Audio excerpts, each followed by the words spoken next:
One of these songs almost never got played on the radio at all. The record label thought it was too long, too strange, and completely unmarketable. This is Pop Chronicles, and today we're counting down the 15 biggest songs of the 1970s. The disco anthems built out of rejection, the protest song Motown Almost Buried, and the 6-minute mistake that became the most streamed song of the entire decade. Killing me softly with this song, killing me. If you can name 10 of these before we hit number 1, you already know this decade better than most. Let's get into it. Strumming my pain with his fingers. Number 15, I Want You Back. The Jackson 5, 1969/1970. Let me show you, girl, that An 11-year-old kid from Gary, Indiana stepped up to a Motown microphone and delivered a lead vocal so confident that grown session musicians in the room reportedly stopped to listen. The song was written by a Motown production team nicknamed The Corporation, built specifically to launch the Jackson 5 as fast as possible. It worked faster than almost anything the label had ever released. It became one of the quickest climbing singles to number 1 in Motown's history, and it turned 5 brothers from Indiana into the label's newest phenomenon overnight. That 11-year-old's voice on this track would go on to change music history entirely, but this is where it started. Number 14, Lean on Me, Bill Withers, 1972. We all need somebody to... Bill Withers wrote this song in about 20 minutes, sitting at a piano he just bought and barely knew how to play, thinking about the tight-knit community he grew up in back in West Virginia.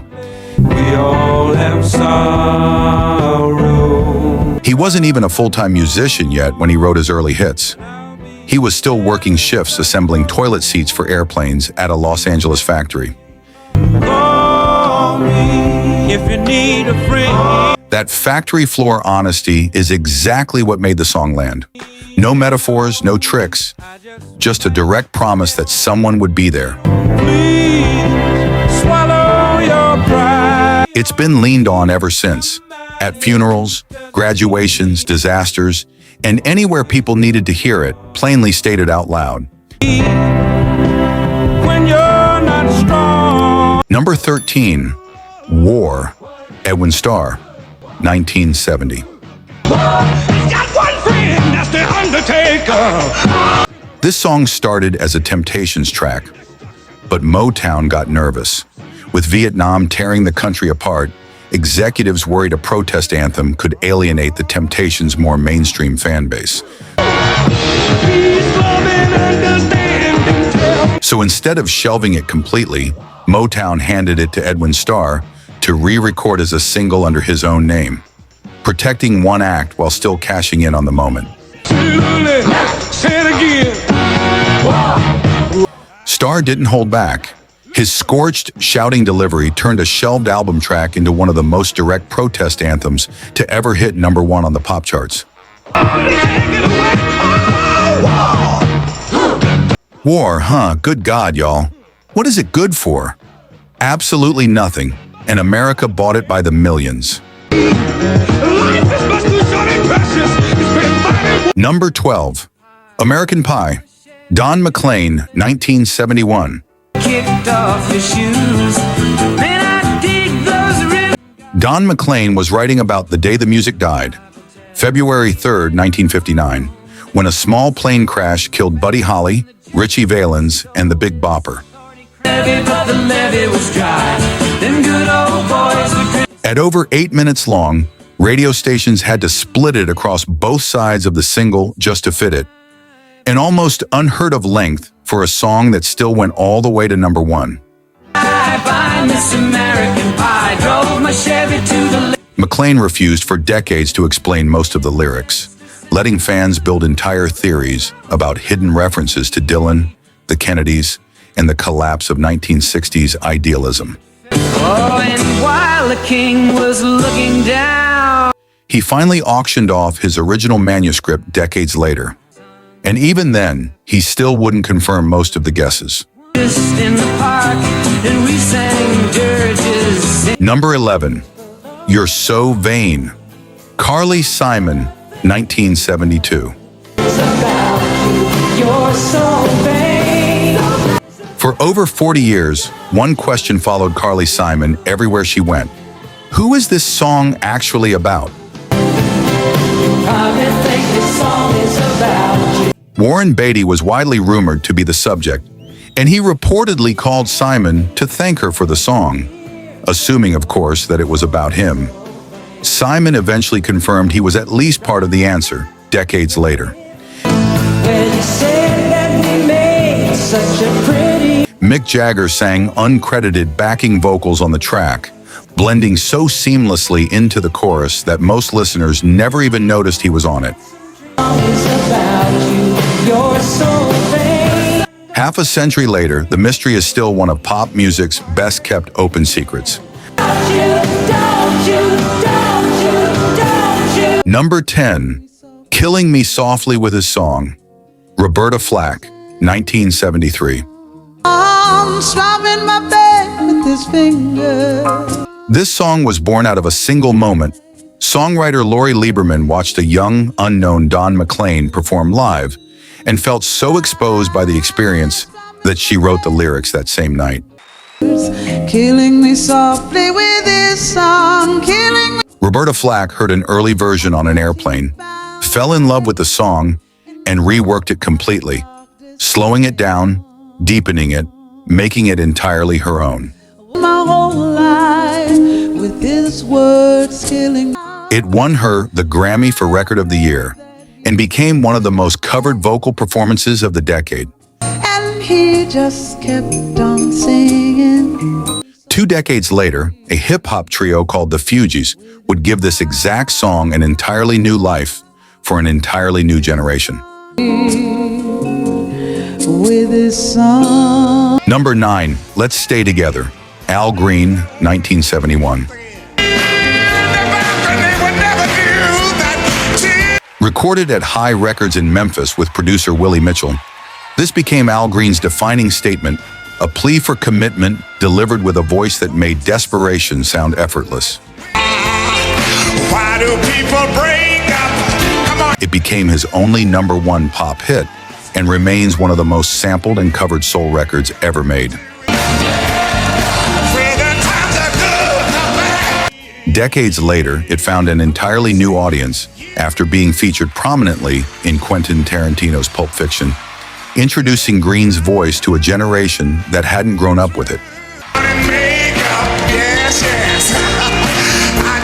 A song about staying together has fittingly never really left. Number 8, Le Freak, Chic, 1978.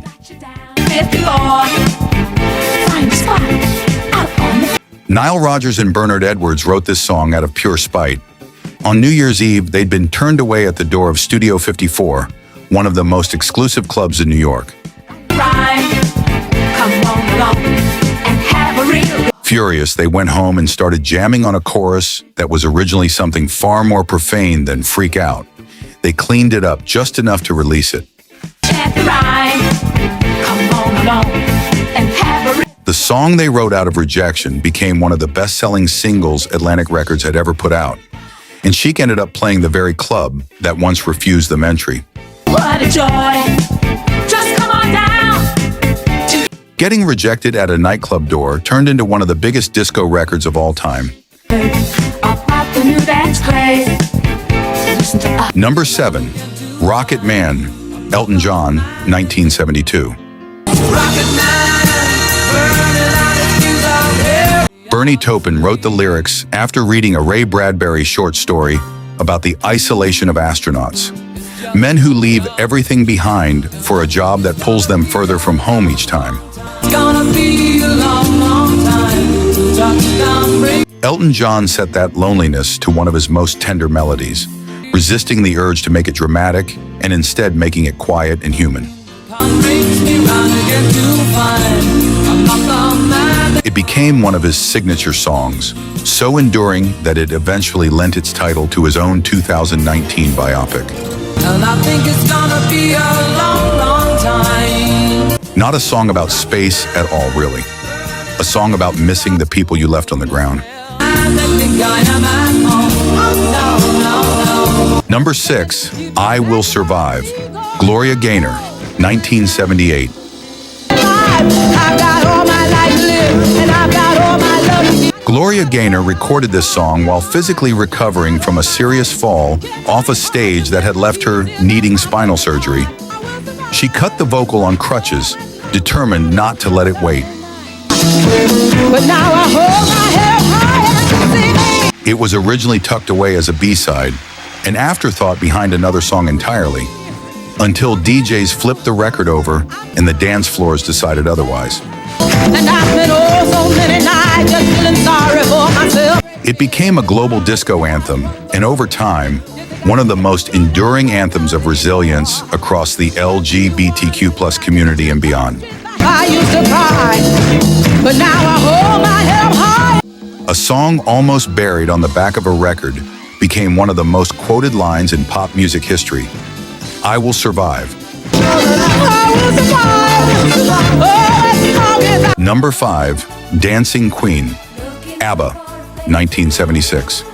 Everything's fine. You're in the mood for a day. ABBA debuted this song live for the first time at a gala televised event celebrating the wedding of Sweden's King Carl XVI, Gustaf to Sylvia Sommerlath, a genuinely royal occasion for what would become a genuinely royal pop song.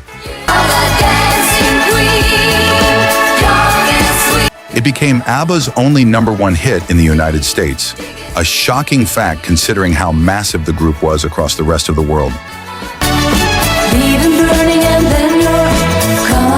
Its shimmering production, layered piano, glittering strings, became the blueprint that an entire generation of disco and pop producers tried to imitate for years afterward.